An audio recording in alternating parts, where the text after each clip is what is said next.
Hey everyone, you're listening to the Active Turnkey podcast, a podcast designed for hands-off, passive real estate rental investors.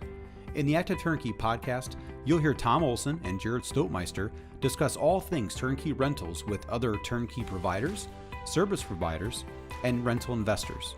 Our goal is to help you reach your financial freedom and whatever comes after that. Let's go. Hey everybody, welcome back to the Active Turnkey podcast. I'm your host, Jared Stoutmeister, and I have the Tom Olson here. And we are back for another episode, and we're really excited. We are so excited today. Yeah, we are. We're pumped. And last week we were talking about raising rents. And so, how to do that and when to raise rents. And so this week, we're kind of having a little bit of a tie-in, I guess you can say, as you see rents going up. This one, we're talking about appreciation and what to do when your turnkey property appreciates. It's really interesting when you look at the life cycle of a rental and you look at where do you make all your money. It's like you almost feel, I feel like there's two schools of thought, right? Some people, they're only focused on the cash flow. Like True. That's the only thing they talk about. Very true. Cash flow. King. They, how much cash am I going to make every single month and every year? And I even feel like you've got the gurus and you've got these people out there where they're like, they'll look at your portfolio over the last year and they'll say, well, which properties have made more money than the other ones, and get rid of the ones that haven't made money and haven't looked into anything else of what's going on in that area, haven't looked at anything else, how they've historically done over the last 10 or 15 years. Aren't looking at what's going on as far as future appreciation or what's happened in appreciation over the last 5 or 6 years. And then you have the other flip side of people, which these are more or less the speculators, right? And there are some people out there that they will buy rentals whether or not they have cash flow or not. Yeah. They don't care. They sometimes are even okay with them having negative cash flow. And they will actually buy a property only because they're speculating, and their assumption is that if they buy the property today within a certain period of time that they predetermine, maybe it's 3 years, 5 years, could be 10 years, especially land. People buy land all the time, and the only reason why you'd buy land is because you're speculating, thinking it's going to grow up in value. So then they'll look at it from an appreciation only standpoint. And I kind of think both of those are too extreme, if you ask me. Sure. I think that cash flow is very important, but I also feel like at the end of the day, if you look at the whole life cycle of a rental, normally you're probably going to make just as much, if not more money, in the appreciation piece of it than you will make in the actual cash flow. So if you have to be honest with you, and I have to be honest with you, and you have to look at it and say, if I bought a property 5 years ago and let's just say I paid $100,000 for it, and if today I can sell it for $180,000, that's $80,000 worth of appreciation. Maybe you made $400 a month. Maybe you also paid down the mortgage $400 a month. So you made $800. Let's just say you made $800 a month, and you got to put both of those into play. That's the problem with the cash flow game is like all of the other pieces that are part of the rental that makes it hold together like aren't being accounted for. They're only talking about net cash flow that particular year. Right. So, I think you have to look at the whole thing because when you buy a house, you don't just get cash flow. You also get equity pay down. You also get tax benefits. Yep. You also get appreciation. You also get whatever else that comes with it. You get so many different things that you get to help a community. There's lots of different drivers of why you might want to buy a rental property. So I look at it from both perspectives. What's the overall look like? Right. So we just had, and this is probably, this year it's probably been a little bit more popular than the last couple of years, where people come to us and they say like, hey, what do you think? And should I be thinking about selling right now? If you ask me, we've been saying this for a while. I'm not really sure that we're going to see a massive dive in property values. There's not enough building going on to see that. We also are kind of having some issues this year with a little bit lower rent collection than normal. I would say that it's not horrible. I think we've done a really good job with our property management company, although there's lots of areas around the country that are having massive problems this year. Absolutely. With collecting rent. So maybe this year could be a year where you kind of consider it. And I think you ought to consider it quite often. I think every maybe 3, maybe 5 years, you ought to look at your portfolio and you ought to say, maybe it's time to take some chips off the table, so to speak. So maybe it's time to be able to maybe take some of that gain in cash, or maybe there's some other options. Mm-hmm. Yeah, I think you said it well. I actually had an investor reach out to me about a year ago, probably a year and a half ago, and said basically what you just said. They said that they have a portfolio they're looking to move, and they said they've only made collectively like $1,200 on their 4 to 6 properties, wherever it was. And I told him, I said, you're wrong.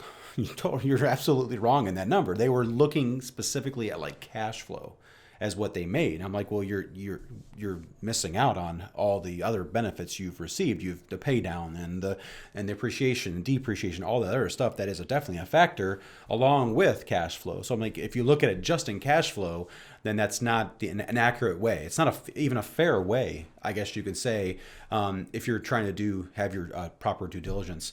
But I think you made a good point. I think that the key thing there is there's nothing wrong with selling. In fact, it's your portfolio. You can do whatever you want with it. But the important thing is to ask the question, and probably to ask some people who are in and outside of it, and not as emotional about the situation, and just say, hey, what do you think? What are my options? Right? Ask the question. I'm seeing this is happening. What do you think I should do? Or, what are my options, more or less? Mm-hmm. Absolutely. And so that's what today's podcast is going to be about. So that's what I'm going to do. So before we get into that, typically, across the board, when we have been selling turnkey properties for years, and typically on our C+ or better neighborhoods, we write down or put in the pro forma 2% appreciation. That's our number. Now, Northwest Indiana has not had 2% appreciation. It hasn't had that. Unfortunately, actually, we should say fortunately. In the pros. Fortunately. So where have we been? We've been So for the last 2 to 3 years, we have been, every single little little cities around here have been somewhere between 5 and 10%. And I think we've even seen 10, 11, and 12% in some either smaller pockets of some areas as well. And it's obviously it's one of these weird things where at the same time those houses that we're talking about are rentals. Mm-hmm. You also have the retail market that's going on in the same time, kind of behind the scenes. So. It's definitely something to pay attention to. I actually think everything's done in cycles. Sure. I really firmly believe that. I believe that the real estate market is 100% cyclical, but that doesn't necessarily mean that things just go up and things go down and things go up. Like it's still a cycle that's constantly going up. It's gradually still going up, but you're still seeing this kind of ebb and flow up and down. Mm-hmm. And I think part of that you can see by those appreciation rates. Mm-hmm. I think part of it you can see, if you haven't had massive appreciation in an area for a long period of time, unless it's a depressed area where nobody's moving to and there's no reason for anybody to ever move to there, you can see that. So you can see, hey, if an area has seen 10% appreciation for 3 or 4 solid years straight, well, it might be time for that appreciation at least to slow down at some point. And at some point that, that if you're going to sell, that would be a time in the market where it would, in my opinion, it would probably make sense. Mm-hmm. But I mean, when it comes to that, so in our market, we've seen that, but in other areas of the country, you may have not seen that. Mm-hmm. I mean, I actually did a research. We talked about this last week in the last week's podcast about rents. So there was, just as many markets that have actually gone down in rent as there has been that has gone up in rent. So it just like there is markets around the country where we're having rent increases, like in our area right now, where there's other areas of the country where we're having rent decreases. Mm-hmm. And it's interesting. You go way back to even 2008. And you kind of look at the different markets. A market like Dallas, for instance, had been flat. Mm-hmm. Dallas didn't have a massive bubble going into 2008. Dallas was a very flat market. I know a lot of Dallas investors, and they said it's a boring market, right? Well, it hasn't been boring for the last 10 years in Dallas, Texas. In fact, it's been one of the hottest areas in the country. But before that, it was kind of flat. While the rest of the country was experiencing massive gains and these big bubbles that were about ready to pop, especially like, so if you compare that market to another market that was kind of similar to Dallas at the time, which would have been Boston. Boston, like the average single family home before 2008 was like going for $600,000. And the average home in like Dallas was like 200,000. I mean, it was like massive difference with the same type of economic, factors in play. Well, during the crash, what happened to Dallas? Not much. It was kind of just softened. And actually, I think their rents maybe softened a little bit. I don't think they really went lower much, but they kind of softened. And then you contrast that to Boston, in which like they lost 50% of their property values. I mean, the average price went from like, I think 600 to 375. It was a massive dip because there was this bubble that had kind of, been inflated. And I guess the way I look at that bubble in today's economy is like, what does it cost to build a property? And if you can sell the property for way more than what the actual true value, I shouldn't say value, but like cost is, then like that's how much that bubble can actually like pop.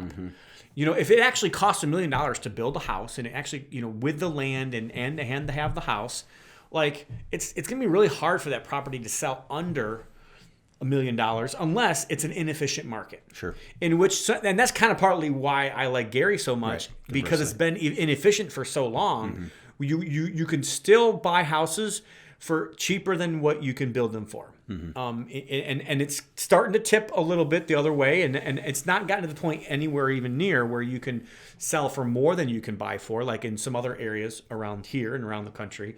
But we're making strides when it comes to that. So, I mean, I don't know what other questions you kind of have on today's podcast. I know that, I mean, if you ask me, there are some options, and I think you ought to consider more than just, do I sell or do I not sell? Sure. So there's definitely some other things to take into account. Well, Tom's right. I'm going to ask Tom the question. And so now I do think it's funny, though, we typically, and we still do, we still have 2% anywhere, in our C+ or better neighborhoods, it's 2%. Technically we could put 5 to 10% on there because that's what's been the appreciation. And in Gary, we actually do have a little bit higher appreciation rate just because it's absolutely there's pockets there. in Gary that have had 15% appreciation over the last 2 years. But today, that's basically the picture. Typically in the market, Northwest Indiana, you see a boring, like you said with Dallas, a 2% appreciation increase. But here we've seen, like you said, 5 to 10%. So if you're an owner with that kind of appreciation in Northwest Indiana, so if I come to you and say, Tom, I've had this property for a couple years, there's been significant appreciation in my neighborhood, what options do I have? How would you answer that question? So I think you have 3 major options. And in those 3 options, I think there are like even some sub options. Awesome. In the options, right? Is that is that the right way to handle this? So I think the 3 major I think that the 3 major things that you can do, I think the first thing, though, what you should do is actually get a realtor that's in the local market to run comparables, run comps on the property, and say, what do you think? How much do you think I could get for this property on the retail market? I also think that there's a retail market, and then there's also kind of a sub retail market. So sub retail market would be like, maybe I'm going to sell this property on roof stock. Maybe I'm going to sell it to another investor that's going to want to maybe get, cash flow, and they're going to like probably want to buy it a little bit less than maybe what the retail buyer would buy it for, depending on the market. It really does depend 100% on the market and what's going on in that market. So I would try to get what that real as-is value is of the property. And then you also honestly want to know, like, if this has been a rental for 3, 5, 7, 8, 9, 10 years, in order to get it up to that rental or that retail market value, you might have to go in and you might have to do some repairs to the property. I mean, I think it should be expected. I don't think it should be something that's like, well, it's probably how much. It's not like if it does need any updates, it probably is how much updates does it actually need to get it to that retail market. And especially in an area where you're seeing this pop really fast. And, for us in our market right now, we're listing things $10,000, $20,000 over what we actually think we can get, and we're selling them and they're appraising. So it's like in markets like that, especially, if you're going to do that, you can't just throw it on the market as is and think that you're going to get your monies out of it. It's interesting. I bought a property from an investor, and I told him I'm an investor, so like if I'm going to buy it from you, like I got to get a deal, and I can pretty much pay this much money for it. I bought it from him about a year ago, and we actually sold the property for like $90,000 more than what I bought it from him for, and we put about $30,000 of our own money into it. But like because of his impatience, he missed out on an extra probably $50,000 in his own pocket. So I think, if you ask me what's my opinion, if you're going to choose that path of selling the property, I think the best route is to actually wait till the tenants move out, do the repairs, and sell it then back at the high end of the retail market. Like I firmly believe that that's the best way to go. That's what people are looking for. That those are the houses that sell the fastest. And that's what I think, if that's the option. So that's one option, is to sell the property. The second option is to just stay the course. Like, you bought this as a rental property. I mean, I think sometimes people lose track of why they started buying rentals in the first place. And I think it's just because so many of us have shiny object syndrome. Absolutely. And so many of us just see the newest, latest, and greatest investment, and they're like, oh, well, I want to get involved in that shiny object, and I want to get involved in that shiny object. And it's so funny to me because it's like, it's the same people that, like, I was a part of a group of many different people many years ago, and this guy that's one of our larger investors, he came to us and he bought quite a bit of houses from us. And after investing in us and investing in 5 other people, he came back to me 5 years later, and it's like, you know what, I would have been so much better off if I would just put all of my money and invested with you.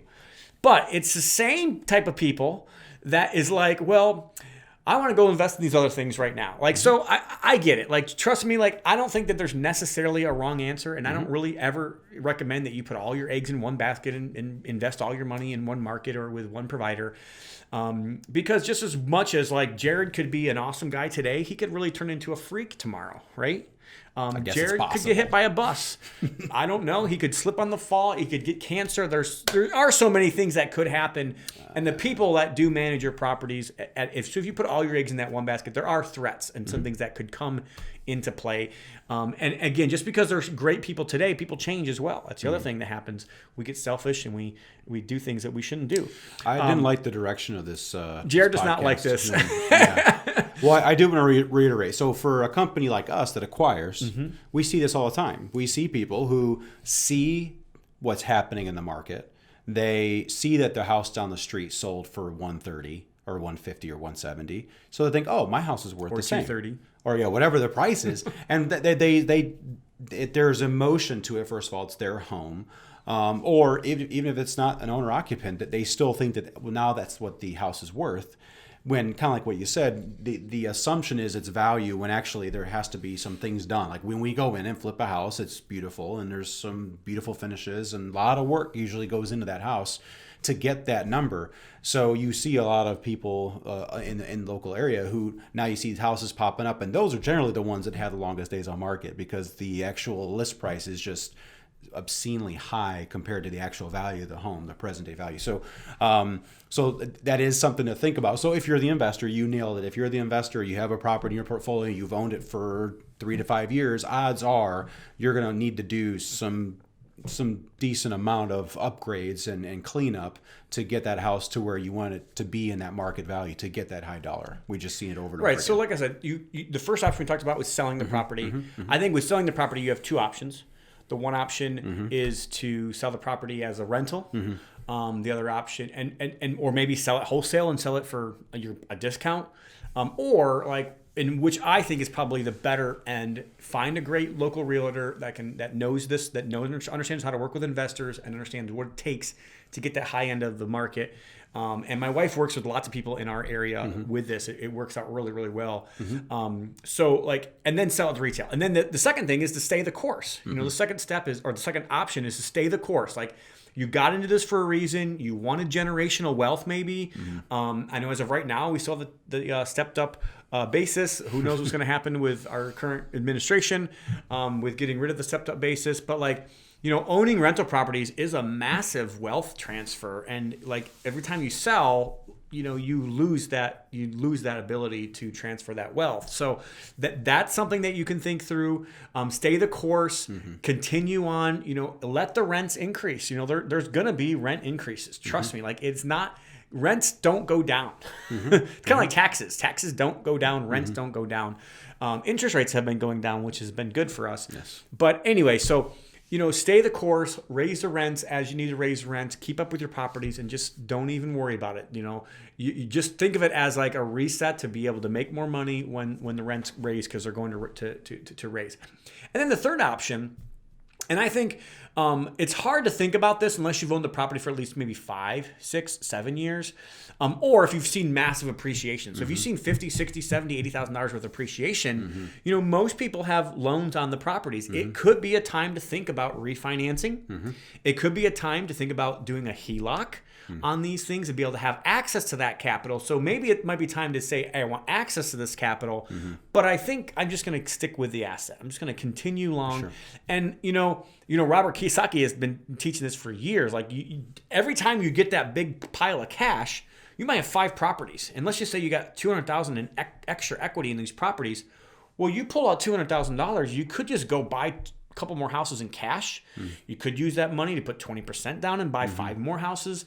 I mean, it is a way to be able to multiply as well. So like, and if you think about it from a tax perspective, and I'm not an accountant, so make sure you get your accountant's advice on this. From a tax perspective, that's a way better approach. And even from like a multiplication standpoint, it's a way better approach to be able to pull some money out from another loan, whether it's a refinance or whether it's a home equity line of credit, which I really do like the home equity line of credits, especially if you're trying to snowball your things down. That could be a whole other podcast. We can talk about the how to pay off your mortgage very quickly using a HELOC, but. So that's the third option I see. I see the third option as being, hold on to it, refinance it, pull money out, make more investments, or, do something at your own house, or maybe pay down personal debt or pay off your own personal house or something to that effect as well. If you do go to sell, now the other thing to consider if you go to sell is like, hey, do I want to 1031 this? Is it worth it for me? If you're most of the time, my rule of thumb is if I'm only going to make $30,000, like it's not really worth it for me to spend $5,000 to save $5,000. That's about what I'm going to save.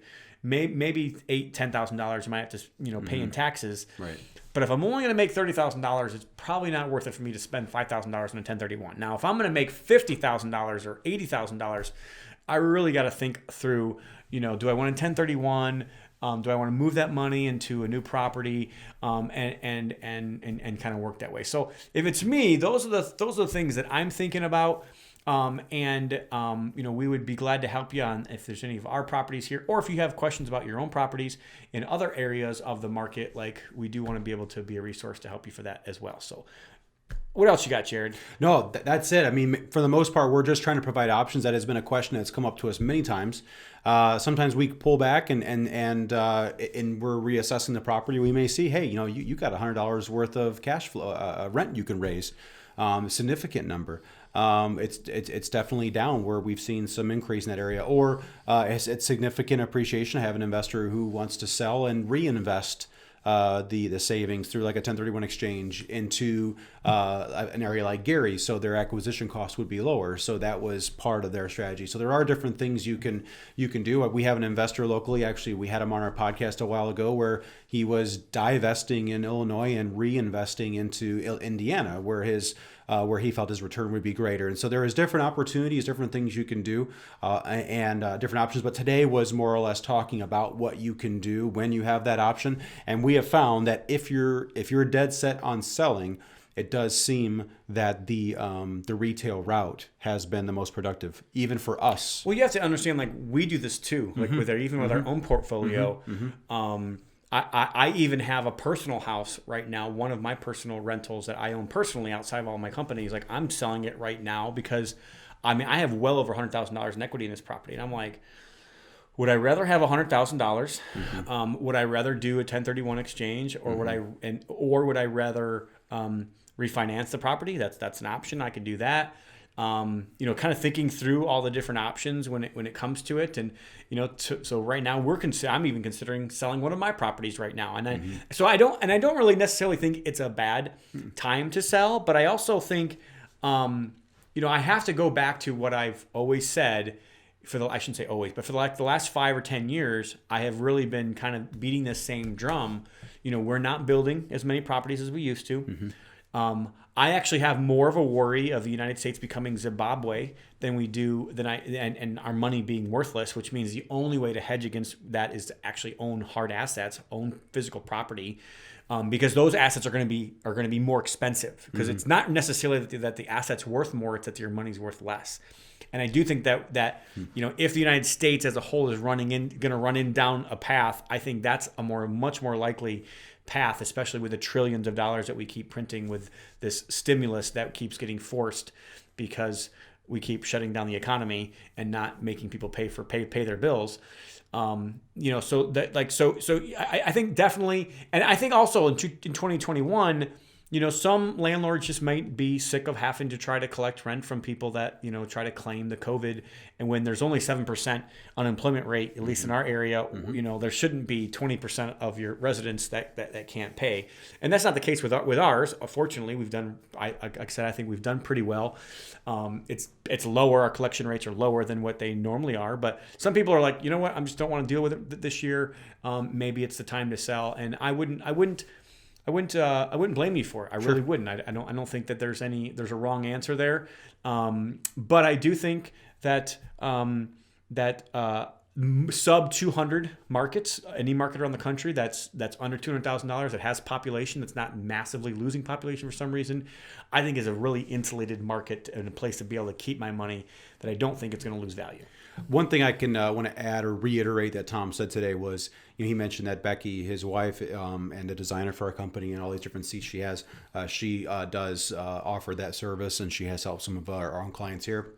But just kind of touching on that, someone like Becky, I'm going to be very careful. I would be very careful, first of all, that you just don't know somebody who's an agent. You have a family friend. You met somebody. My recommendation is that's great. Normally, this is not the type of, and I know your realtor that helped you find your house is going to tell you that she can do it or he can do it. And normally, that's not the person you want. No. Normally, you want the person that really understands the investor and what the investor needs and what the investor wants, or maybe an investor themselves. So if you can find that type of realtor, that's who you really want. And again, I'm not trying to say Becky is the only person. Right. And a lot of people that are listening to this podcast don't own any property in our area, so it does us no good. But you can find those people. And that might be something as well, something that we can help you with. We do have a contact us button on our website, and if you ever wanted to get in touch with us, you could always reach out. And Jared's also going to give his email. I have a lot of network around the country. I actually had a guy in one of my Facebook groups just kind of randomly post, I've got a family member and they have a family member who died and they're in Antioch, California. And does anybody know anybody out in there? And I'm like, I do. I could probably help you. And I've already hooked them up. They're already looking at the property. Awesome. So I do have a pretty large network around the country. We can definitely help when it comes to that as well. So if you guys need an agent or need somebody, we would love to be able to help you. Whether it's something that you can buy something from us or whether it's just something that we can help you with. Yeah, you need that agent to really tell you not what you want to hear, but what you need to hear. They need to tell you, hey, you're not going to get this price. You're not getting this. You need to tell them. They need to be able to tell you the bad news of, hey, you need to put in $15,000 to be able to get your price. And they need to be positive on that. So whether it's in Northwest Indiana or it's any other place, you want to find that superstar, all-star type agent who's gonna rock star, as Tom would say, rock star, and really they've got to have contractors that they can pull from too. You got to be careful just to have and a good agent will have that. It's not worth it to you to have to go through all that headache yourself, and then you're just hiring retail contractors. You really do want to be able to get a decent price, a fair price for what you're doing as well, because that doesn't really help you either. So. I don't know, Jared. That's probably about all we can talk about when it comes to today's podcast. But I think it's a great topic, and it kind of does go along with our last week's podcast about raising rents. So honestly, this has been a time where right now, rents are going crazy in our market. So, to me, if I know I'm going to get $400 more a month for rent or $200 more a month for rent, whatever it is, I mean, that might be a whole nother reason to stay into a property. Absolutely.